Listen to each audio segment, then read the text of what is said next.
नित्य गुरु चरण को, करूं सो प्रेम प्रणाम।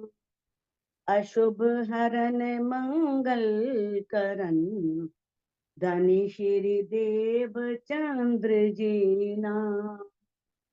श्री प्राणनाथ निज मूलपति, श्री मिहिराज सुना। तेज कुंवरी श्यामा युगल को, पल पल करूं प्रणाम। पिया जी को पल पल करूं प्रणाम। प्रणाम। सुंदर साथ जी, जैसा कि हम श्री सागर ग्रंथ में श्री ठकुरानी जी का श्रृंगार कर रहे थे और जिसकी 45 चौपाई हुई थी, तो अब आगे 46वीं चौपाई से हम प्रारंभ करने जा रहे ज्योति जी, हैं। प्रकरण कितना प्रकरण? बीच में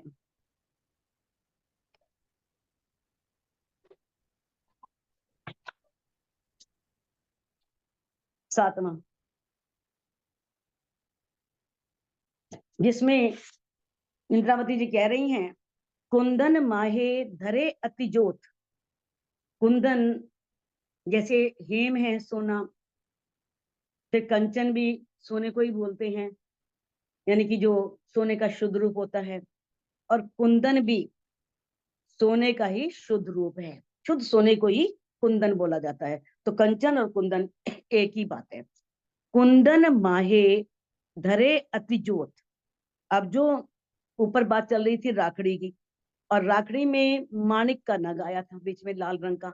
अब उसके बारे में कहा है कि किस तरह से शुद्ध सोने में जो माणिक का नग है ना, वो जड़ा हुआ है, तो उसकी अति ज्योत, बड़ी नूरमयी शोभा है। बहुत अत्यधिक ज्योति है उसकी, बहुत प्रकाश है उसका। किसका? माणिक के नग का, जो कुंदन माए, जो शुद्ध सोने में जड़ा हुआ है। और उसकी इतनी शोभा है कि आकाश न माए झलकार, कि वो किस तरह से उसकी झलकार जो है वो आकाश में नहीं समा पा रही है। न माए मैंने नहीं समाना, आकाश में झलकार मैंने उसकी झलक, इतनी झलक है कि वो आकाश में समा नहीं पा रही है। बेन गूथी 3 गोफने, बेन कहते हैं चोटी को, और चोटी जो है वो गुथी हुई है, और उसमें 3 गोफने, जैसे बालों में डालते हैं ना, चोटी डालते हैं काले रंग की, 3 उसमें डालते हैं, उसके नीचे क्या होते हैं? कुंदन लगे होते हैं, उसे बोलते हैं गोफने। जो गोल गोल होते हैं फूल के आकार के, उसे गोफने कहा जाता है। तो उसमें 3 कुंद कुम्मक हैं, उसके अंदर कुंदन लटक रही हैं, जड़ित घुंगरी। और उस जो गोफने हैं ना, जो कुंदन है, उनके अंदर घुंगरियां जड़ी हुई हैं, बीच में घुंघरू लगे हुए हैं, धमकार। और उस जो घुंघरुओं की आवाज, बहुत मीठी आवाज, वो धमकार करते हैं, यानी कि बहुत मीठी आवाज करते हैं घुंघरू जो हैं। तो किस तरह से इंद्रावती जी कह रही हैं कि श्यामा जी की चोटी में 3 गोफने हैं, 3 कुंदन हैं, नीचे लटक रहे हैं, और उसके अंदर क्या जड़ी हुई है? उसके अंदर घुंघरू जड़े हुए हैं, और उन घुंघरुओं की धमकार होती है, बहुत सुंदर आवाज होती है। 3 रंग जरी कुंदन, गोफनरे नग जड़तर। अब जो ये कुंदन है ना, ये जो चोटी के नीचे जो गोल गोफने लटक रहे हैं, कुंदन जिसे बोलते हैं, वो 3 रंगों की जरी में, यानी कि जैसे सोने से, चांदी से, या कोई बहुत पतले से पीतल के तार से जब किसी चीज को जड़ा जाता है ना, उसे जरी बोलते हैं। जरी, जैसे कोई भी चीज हम मोती लगा रहे हैं या कोई कढ़ाई कर रहे हैं, तो उसमें हम सोने की तार का, बारीक तार का प्रयोग कर रहे हैं, चांदी की तार का प्रयोग कर रहे हैं, तो वो जरी बोलते हैं। तो उसमें 3 रंग की जरी है, उसके अंदर चमक है 3 रंग। गोफनडे नग जड़तर, और गोफनडे और गोफने एक ही बात है, एक दोनों का अर्थ एक ही है, सिर्फ भाषा का प्रभाव है। वहां गोफने कह दिया है, और यहाँ गोफनडे कह दिया है, लेकिन दोनों का भाव एक ही है। और उन गोफनों में क्या है, जिस नग जड़े हुए हैं, जिसे हम पंजाबी भाषा में परांदा भी बोलते हैं। परांदा जैसे वो काले रंग का होता है और उसमें बालों में लगाते हैं, और नीचे उसके बहुत सुंदर सुंदर डिजाइन के मोतियों के जड़ी हुई मोतियां, और उसके अंदर लड़ियां, और बहुत सुंदर वो परांदे होते हैं। बारीक, जब यहाँ इस संसार में इतने सुंदर सुंदर परांदे हैं, हर कलर के, आप जैसी साड़ी पहन रहे हो तो वैसे रंग का परांदा, और इतना सुंदर उसमें बारीक काम किया हुआ उसके अंदर, कुंदनों के अंदर, तो वहां की तो बात ही कुछ और है। बारीक नग नीले नकस, अब उसमें क्या है, नीले रंग के बहुत छोटे छोटे बारीक नग हैं, और उन नगों से चित्रकारी की हुई है। देखो फुंदनों में भी, जब फुंदन लटक रहे हैं उसमें भी बहुत बारीक बारीक नीले रंग के नग लगे हुए। ए वर्णन हुए क्यों कर, अब इंद्रावती जी कहती हैं कि इस तरह से इसका वर्णन किस तरह से किया जाए। तो गोफना तो आप समझ ही गए ना, जो प्रांदी के नीचे, चोटी के नीचे गोल गोल फूल के आकार के होते हैं, उन्हें गोफना कहते हैं, या उसे फुंदन कह देते हैं। और किस तरह से उसके अंदर बहुत शोभा है, उसके अंदर घुंघरियां लगी हैं, आवाज करती हैं, उसके अंदर अनेक नग जड़े हुए हैं, उसके अंदर चित्रकारी है, बहुत बारीक बारीक डिजाइन बना हुआ है, बहुत सुंदर। तो कहती है, इंद्रावती जी कहती है कि इसका वर्णन किस प्रकार से किया जा सकता है। पान माहे सेथे पर, सेथे पर, सेथे बोलते हैं मांग। अब जो श्यामा महारानी की बीच में मांग है, और उस मांग में पान के पत्ते जैसी, जैसे पान का पत्ता होता है ना, वैसी शोभा आई है।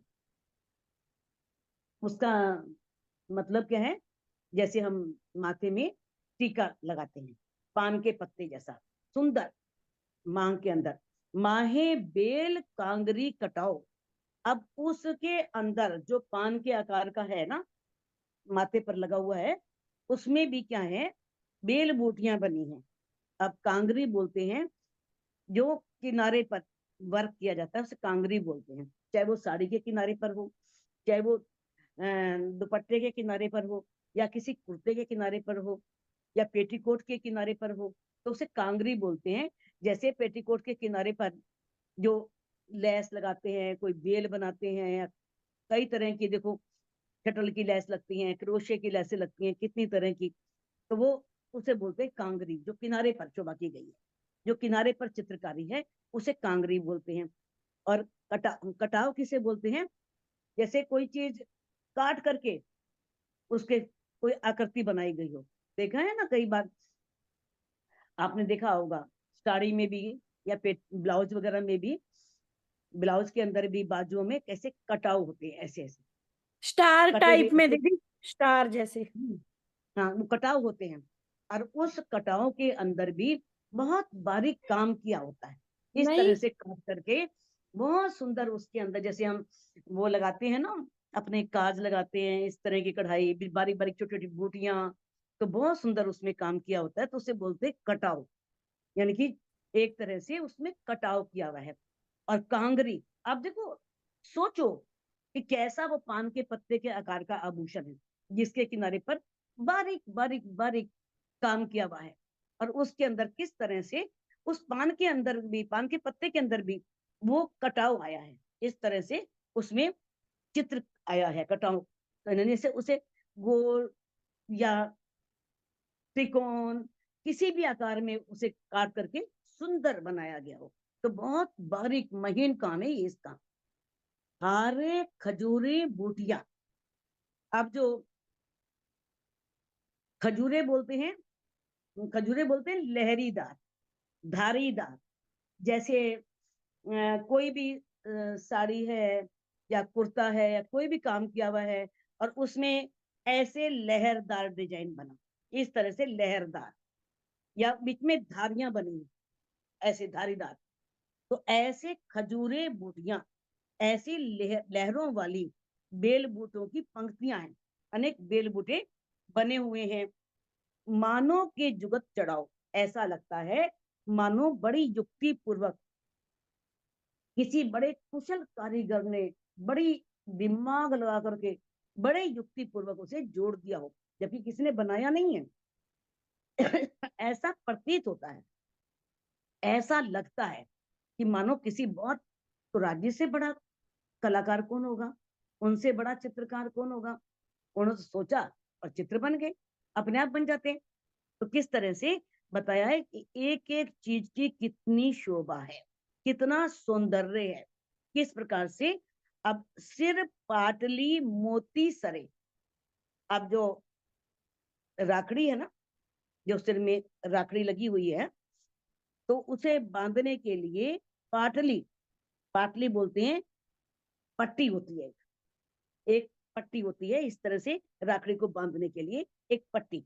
जैसे देखा है आपने आजकल मोस्टली सभी, क्योंकि पुराने ये रिवाज पहले फिर लौट के आ रहे हैं, किस तरह से बालों को रोकने के लिए इस तरह से कोई यहाँ पर सिर पर धारण किया जाता है। तो कहते हैं कि सिर पाटली मोती सरे, अब सिर पर जो राखड़ी है उस के लिए, उसके लिए पाटली की शोभा है, पट्टी की शोभा है।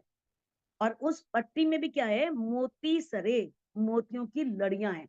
इस तरह से वो मोती की लड़ियां हैं, तीन तीन लड़ियां इधर दोनों तरफा, राखड़ी को रोकने के लिए पट्टी है, पट्टी के ऊपर कशीदाकारी है, काम है, फिर उसके अंदर मोतियों की लड़ियां हैं।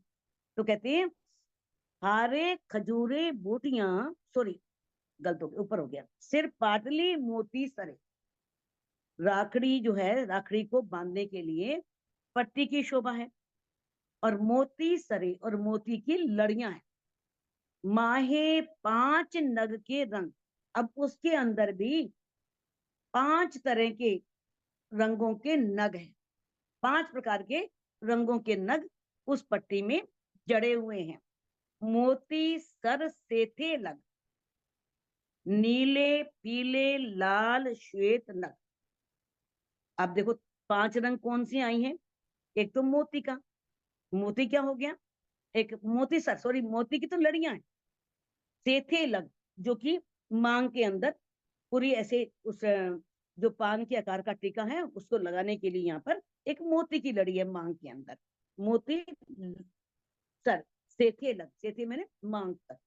और फिर उसमें नीला पीला लाल श्वेत और इस तरह से रंग जड़े हुए हैं। नीला रंग नीलवी, पीला रंग पुखराज, लाल माणिक, श्वेत हीरा।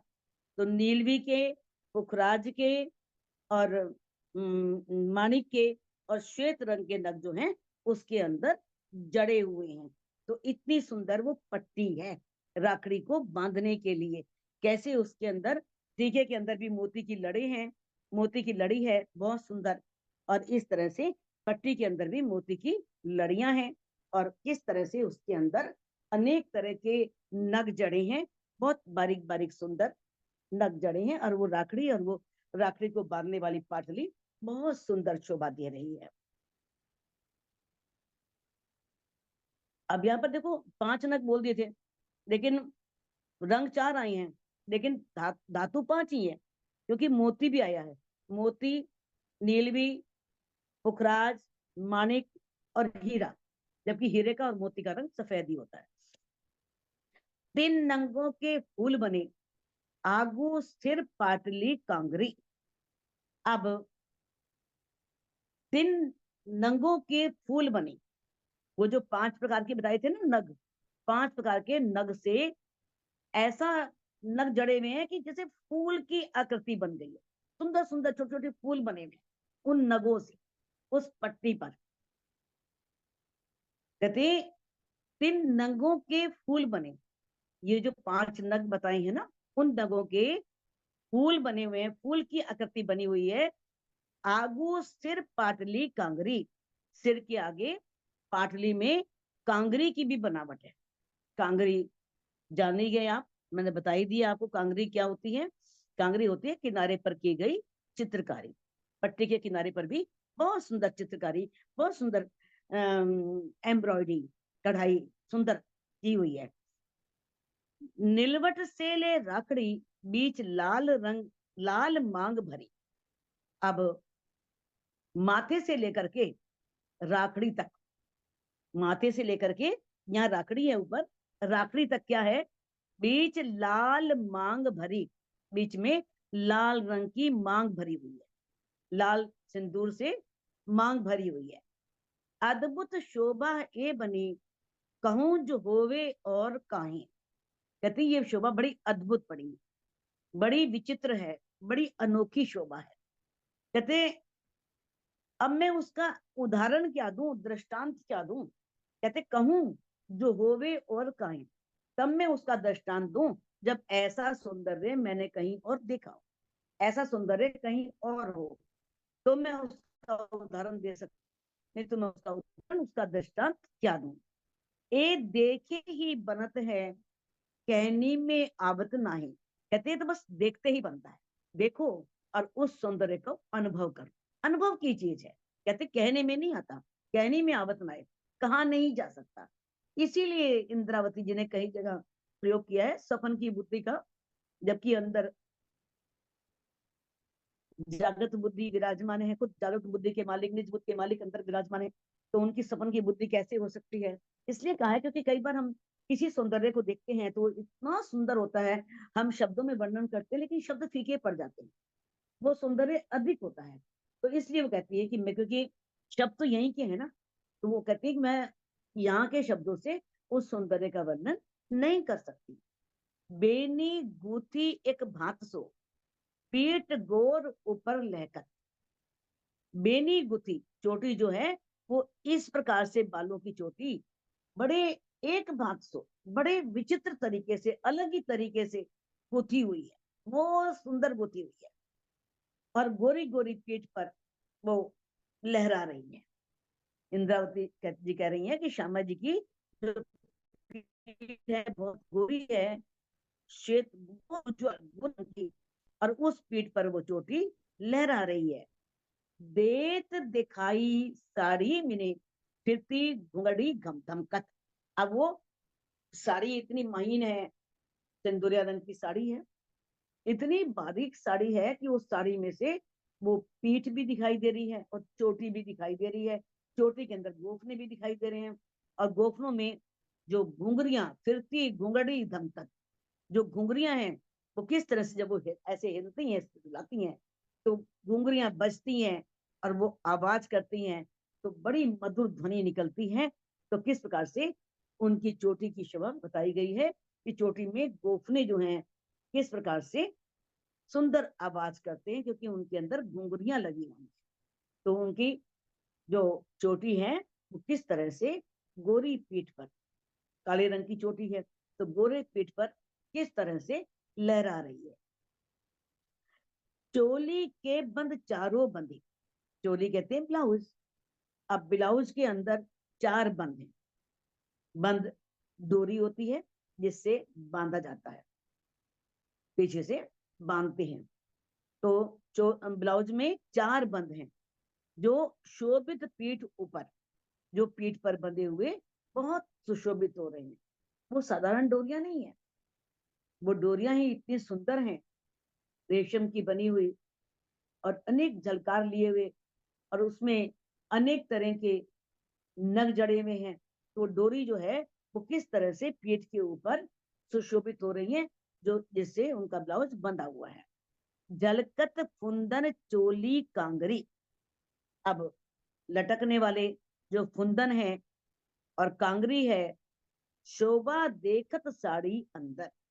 अब उस फुंदनों के जो चोली कांगरी, जो ब्लाउज के किनारे की गई, किनारे पर की गई चित्रकारी है, वो साड़ी के अंदर से बिल्कुल स्पष्ट दिखाई दे रही है और बहुत सौंदर्य है उसका। यानी कि श्यामा महारानी की साड़ी के नीचे से चोटी, लहराती हुई चोटी, चोटी के अंदर फुंदन और ब्लाउज के नीचे की हुई कांगरी, सुंदर चित्रकारी, डिजाइन वो साड़ी में से झलक रहा है, उसके रंग चमक रहे हैं, उसकी शोभा अद्भुत है, अनोखी है, विचित्र है। एक छवि पीठ की क्यों कहूं, रंग गोर लाख सलूख। अब इंदावती जी कहती हैं कि श्यामा महारानी के जो पीठ का सौंदर्य है, पीठ की जो शोभा है, उसे मैं कैसे वर्णन करूं। बहुत गोरा रंग है, रंग गोर, लाख सलूक, और जो कमर के अंदर बीच में गहराई है, लाख बोलते हैं गहराई को, देखा आपने, जो ओठों और ठोडी के बीच की जगह है उसे भी लाख बोल देते हैं, एक गहरी सी रेखा होती है। और इसी तरह से एड़ी और पंजे के बीच में जो गहराई होती है उसे भी लाख कह देते हैं। अब पीठ पर, कमर में जो गहराई है उसे भी लाख कहा है। तो गोरे रंग की पीठ है और उसके अंदर जो लाख है, गहराई है, वो बहुत ही सुंदर है। ए शोभा कहत सकत जीवरा, हुआ नहीं टुक टुक। अब इंद्रावती जी कहती हैं कि इस शोभा का वर्णन करते हुए, ये जीव कितना सख्त है, इतना कठोर है कि ये टूक टूक नहीं होता। तो यहाँ पर टूक टूक का भाव क्या है? टूक टूक का भाव ये नहीं है कि शरीर के टुकड़े टुकड़े हो जाना, शरीर का खत्म हो जाना, यानी कि इसका भाव है कि उस शोभा में क्यों नहीं डूबता, और उस शोभा को देख करके इस शरीर को, इस ब्रह्मांड के सौंदर्य को क्यों नहीं छोड़ता, इनसे पीठ क्यों नहीं देता उस सौंदर्य को देखने के लिए। ये भाव है टूक टूक होना। यहाँ पर वो नहीं है कि अगर टूक टूक हो गए, खत्म हो गए, तो फिर क्या आनंद रह गया है। तो आनंद तो वही है ना, सरस समर्पण करके, अपना पूर्ण समर्पण करके उस शोभा में डूब करके और उस सौंदर्य का पान किया जाए, उस सौंदर्य के माधुर्य को पिया जाए। वो है मुख चोक छवि नीलवट बनी। मुख चोक, मुख चोक कहते हैं पूरे मुखारविंद को, जिसमें आंख, कान, नाक, मुंह सब आ जाता है, गाल, मस्तक सब आ जाता है। तो कहते हैं मुख चोक, मुखारविंद, और नीलवट बनी। और जो माथा है, माथे की मुखारविंद पर जो माथा है ना, नीलवट, उसकी क्यों कर कहूं सिफत, सिफत मैंने प्रशंसा, उसका इतना अद्भुत सौंदर्य है, इतना ही विचित्र प्रकार का सौंदर्य है जो इस संसार से हटके है। तो मैं उसकी महिमा का, उसकी शोभा का कहां तक वर्णन करूं, कैसे वर्णन करूं। ये शोभा अर्थ स्वरूप की, ये शोभा कोई साधारण मानव की नहीं है, ये परम धाम के नूरमयी स्वरूपों की शोभा है। राजी और श्यामा जी युगल स्वरूप, जो नूरमयी स्वरूप है, तो उनकी शोभा को वर्णन करना बहुत कठिन है। क्यों होए इन जुबा इत, वो इस जुबा से यहाँ पर उसका वर्णन कर पाना बहुत कठिन है। तो कैसे संभव हो सकता है? तो कहते 5 हीरे मोती मानिक, बेना चोक टीका शोभित। अब 5 हीरे मोती मानिक, 5 हरे रंग का होता है जो हीरा, श्वेत, मोती भी श्वेत है, मानिक लाल। अब उनके जो इन सब नगों से बेना चोक टीका शोभित, सुंदर बेंदा ललाट पर टीके के समान सुशोभित है, बिल्कुल टीके के समान सुंदर लग रहा है। सेथे लाल तले मोती सरे, और मांग में लाल रंग का सिंदूर भरा हुआ है, और उसके ऊपर मोती की लड़ियां हैं, यानी कि नीचे तो लाल रंग है, ऊपर श्वेत रंग की मोती की लड़ियां हैं। नूर रोशन तेज अतंत, उसका नूरमयी तेज, रोशन तेज अतंत, नूरमयी तेज, और उसका रोशन मैंने प्रकाश, अतंत मैंने असीम है, अपार है। इतना सुंदर उसका नूर है, इतनी सुंदर शोभा है कि उसका वर्णन नहीं किया जा सकता। जड़ित पानड़ी श्रवणों, अब इंद्रावती जी कहती हैं क्षमा महारानी के श्रवणों मैंने कान, और कानों में पानड़ी धारण कर रखी है उन्होंने।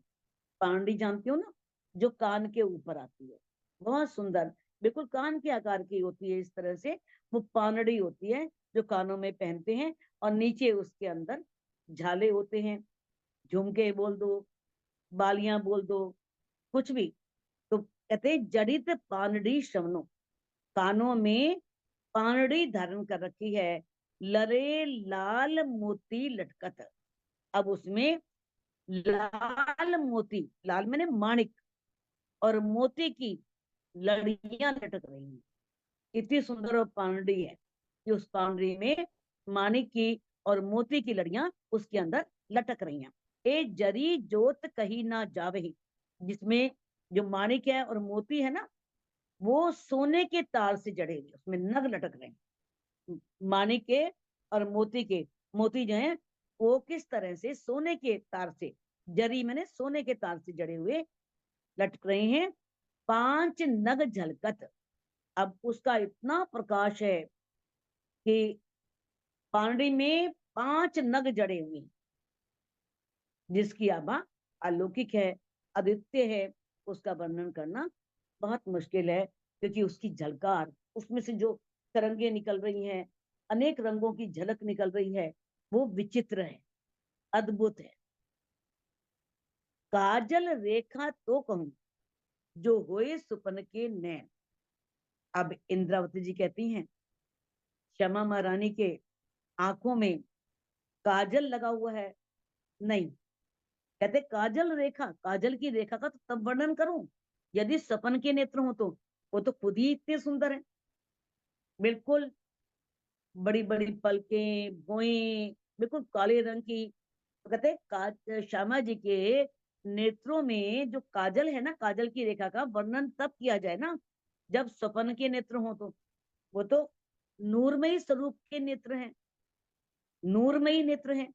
कहते ए शाम श्वेत लाल असल, ऐसे देखा है ना आपने कि नेत्र लाल रंग, सफेद रंग के होते हैं और बीच में काले रंग का, बीच में काला होता है।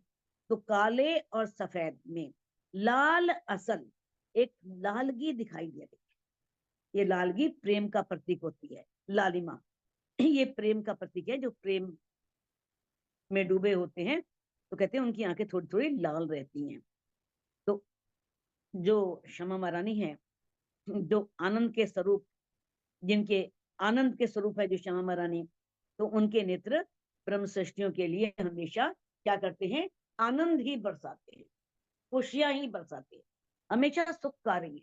उसे देख करके सुख मिलता है, चैन मिलता है, मिलता है, आराम मिलता है। ऐसे वो नेत्र है, इतने सुंदर नेत्र। तो बताया है कि किस तरह से आंखों में उनके भोए भी हैं, बीच में पुतली है, तारे हैं, सब काले रंग के हैं, बाकी भाग श्वेत है, लेकिन उसमें लालिमा आई है। एतन नैन अरस के नई और कोई दे। अब श्यामा जी का जो तन है और नेत्र, ये परम धाम के हैं, ये इस सपन के तन के नहीं है, ये परम धाम के तन है। और उनके नेत्रों की बात हो रही है, उस तन की बात हो रही है, नहीं और कोई दे, कोई मायावी इस संसार के जीव की शरीर की बात नहीं हो रही है। ये परम धाम के तन है और उनके नेत्र हैं। ए निरखो नैनो रू के बेगल प्रेम सने। अब इंद्रावती जी कहती हैं कि है रूहों, अब तुम उन नैनों को देखो जो प्रेम से भीगे हुए हैं, जिसमें प्रेम ही प्रेम भरा हुआ है। जो ऐसे उन जो प्रेम के रस से भीगे हुए नेत्र हैं, जिनमें प्रेम ही प्रेम है, ऐसे उस अद्भुत स्वरूप को अपने अंदर की नजरों से देखो।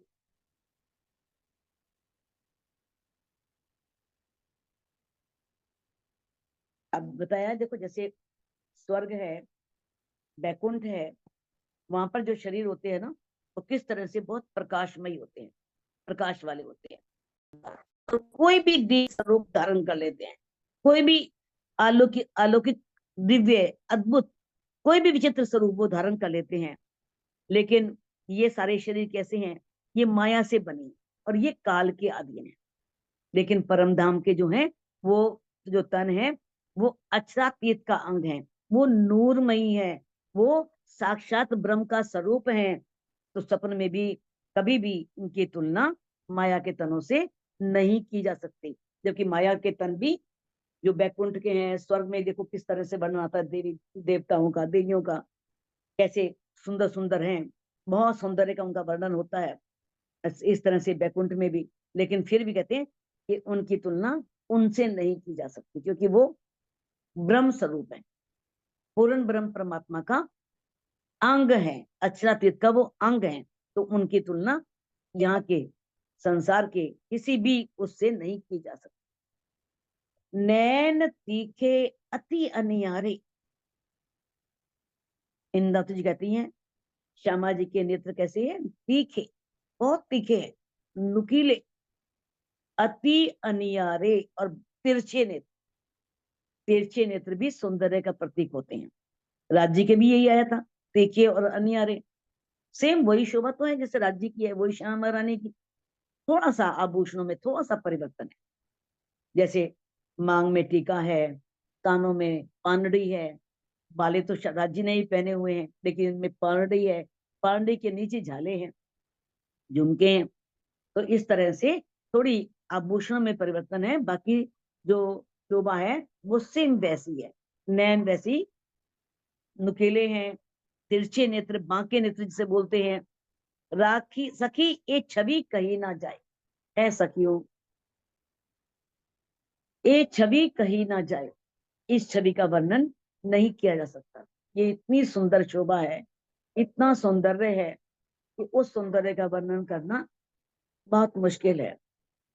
आधे घूंघट माशूक को निरखत नैन तिरछाए, वो किस प्रकार से आधे घूंघट से अपने माशूक को निहारती हैं, तिरछे नेत्रों से। किस तरह से राज्य के साथी सिंहासन पर विराजमान है, और कैसे उसमें आया है कि उन्होंने अपने जो हाथ में अंगूठे में अंगूठी पहनी हुई है, अंगूठे में उसमें भी शीशा दर्पण लगा है, और किस तरह से पैरों में अनवट में भी दर्पण आता है, किस तरह से वो अनवट में उस शोभा को, राज्य की शोभा को निहारती रहती हैं। और यहाँ एक गजब की शोभा दी है कि वो आधे घूंघट से, अर्थात बाएं हाथ बैठी है ना उनके, तो उस तरफ से क्या करती हैं कि चुप, यानी अपनी साड़ी को थोड़ा खिसका करके बड़े तिरछे नेत्रों से बड़े प्रेम पूर्वक राज्य को निहारती हैं। वो एक अदा है, वो एक कला है, बाकी ऐसा कुछ नहीं है। घूंघट वगैरह ठीक है, बैठी हैं, सिर है, सिर पर उनके साड़ी है, और किस तरह से राज्य की बाई तरफ बैठी हैं, और कैसे वो यूं करके तिरछे नेत्रों से राज्य को निहारती हैं। सब अंग उमंग करत हैं, करने बात रहमान। सब अंग उमंग करत हैं, सारे अंगों में एक उत्साह है, बहुत उत्साह है कि हम बातें किससे करें, रहमान से, अपने धामधनी अक्षरातीत से, अपने प्रीतम से बातें करने की अंग में उमंग भरी हुई है। दिल माशूक को देख के खेचत हैं प्रेमवान। अब वो माशूक के दिल को देख करके अपने प्रेमवान को खींचती हैं। माशूक के दिल को देखने का भाव क्या है भाई, उनके दिल में क्या भाव चल रहा है, क्या उनके दिल में इस समय ये उचित भी है या नहीं है। देखो कहीं वहां परम धाम में तो कोई वो है ही नहीं, फर्क ही नहीं है। राज्य भी श्यामा जी के दिल की बात जान सकते हैं, सखियों के दिल की बात जान सकते हैं, श्यामा जी और सखियां भी राज्य के दिल की बात जान सकती हैं। तो कहते हैं दिल माशुक का देख के, अब माशुक के दिल के बातों को, यानी कि दिल की इच्छा अनुसार, उनके दिल में इच्छा है, तो किस प्रकार से वो बड़े तिरछे नेत्रों से देख करके, प्रेम के बाण से देख करके, प्रेम रूपी बाणों से उन्हें अपनी ओर खींचती हैं, आकर्षित करती हैं। तो देखो बताया है किस प्रकार से आशिक और माशुक जो हैं वो दोनों एक दूसरे से प्रेम करते हैं, एक दूसरे में खोए होते हैं, मधुर बातें भी करते हैं। तो आशिक की हमेशा ये इच्छा होती है कि माशुक की इच्छा हो तो वो अपने प्रेम को व्यक्त करे। तो किस प्रकार से वो अपने माशुक की इच्छा अनुसार ही प्रेम को व्यक्त करती हैं। कहाँ कहूं नूर तारन का श्वेत लालक लिए। अब इंद्रावती जी कहती हैं कि उनके अंदर जो तारा है उसके नूर का मैं कैसे वर्णन करूं। श्वेत लालक लिए, और जो श्वेत भाग है वो लालिमा लिए हुए है। उसका नूर ही अलग है, चमक ही अलग है। काजल रेखा अन्यों पर अंग असल ही दिए। उनके जो आंखों के कोने हैं ना, कोने पर ऐसा प्रतीत होता है जैसे काजल लगाया हो। काजल लगाया नहीं है, ये तो उनके अंगों की शोभा है। अंगल अंग असल ही दिए, असल में ही उनके अंग ऐसे बने हुए हैं।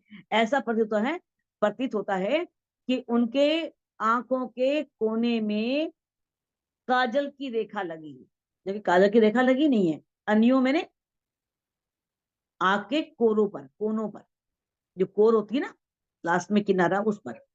तो लेकिन वो उनके अंगों की शोभा है। तिन तारन में जो पुतलियां माहे नूर रंग रस। अब उन तारों में जो पुतलियां हैं उसमें आनंद का ही नूर समाया हुआ है, उसमें आनंद ही आनंद समाया हुआ है। प्यू देखे प्यारी नैनो साम सामी अरस परस। अब राजी श्यामा जी को निहार रहे हैं, श्यामा जी राज जी को निहार रही हैं। प्यू देखे, प्रीतम अपने प्यारे नेत्रों से उन्हें देखते हैं और वो उन्हें अपने प्रेम भरे नेत्रों से राज्य को निहारती हैं। साम सामी अरस परस, सामने बैठ करके अरस परस एक दूसरे को दोनों निहारते हैं। यानी कि राज्य श्यामा जी को एक टक देख रहे हैं और श्यामा जी राज्य को देख रही हैं, दोनों एक दूसरे को निहार रहे हैं। चकलाई चंचलाई की छवि होए नहीं वर्णन। अब उसमें जो उनके नेत्रों में चंचलता है, प्रेम से भरे हुए नेत्रों में चकलाई चंचलाई, चकलाई मैंने प्रेम भरे नेत्रों में जो चंचलता है, उस छवि का वर्णन नहीं हो सकता। वो छवि अनोखी है, अनुपम है। जो धनी देवे पट खोल के तो तभी उड़े ये तन। यदि राज्य हमारे आंतरिक चक्षु खोल दें, हम अपने अंदर की चक्षुओं को खोल करके श्यामा जी के इन नेत्रों को देखें, तो ये तन तभी उड़ जाएगा, ये तन खत्म हो जाएगा। तन का खत्म ये नहीं है कि तन मिट ही जाएगा, शरीर का अस्तित्व खत्म हो जाएगा, शरीर समर्पित हो जाएगा उनके सौंदर्य पर। ये इसका भाव है। जो पहले आप मुर्दे हुए तीन दुनी करी मुर्दार, हक तरफ हुए जीवते उड़ पहुंचे नूर के पार। पहले खुद मरना पड़ता है, फिर खुद मरते हैं तो दुनिया उसके लिए सारी मरेरे के समान है। फिर वो क्या करते हैं, राज्य की तरफ से जीवित हो जाते हैं और दुनिया की तरफ से मर जाते हैं। और कैसे राज्य के चरणों में पहुंच जाते हैं। तो कहते हैं ये भाव है इसका। ये भाव नहीं है कि तन खत्म हो जाना, इसका मतलब ये कि शरीर और ब्रह्मांड की सुध नहीं रहती, अपनी भी सुध नहीं रहती, अपने होश वाश सब गुम हो जाते हैं, बुद्धि गुम हो जाती है उस सौंदर्य को देख करके। बंके भी भक्ति दिए शोभित गोर अंग। अब श्यामा जी के गोरे गोरे अंगों पर काली काली तिरछी भौवें, भ्रुकुटी भौएं, बंकी तिरछी बहुत सुंदर लग रही हैं। अंग अंग भूखन भूखन, हर एक प्रत्येक अंग में प्रत्येक आभूषणों से बहुत नूरमयी झलकार निकल रही है, अनेक नगों की रोशनी निकल रही है। करत माहो माहे जंग, और वो आपस में टकरा रही हैं। ऐसा लग रहा है मानो एक दूसरे के साथ जंग कर रही हो, युद्ध कर रही हो। तो सुंदर साथ जी इस चौपाई को अनम्यूट करके आप दोहरा सकते हो। बंके भो भ्रकुटी लिए के भूख शोभित गोर अंग,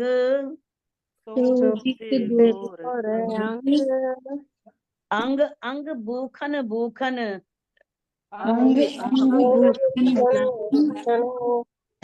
करत माहो माहे जंग, करत माहो माहे जंग। बोलो श्री प्राणनाथ प्यारे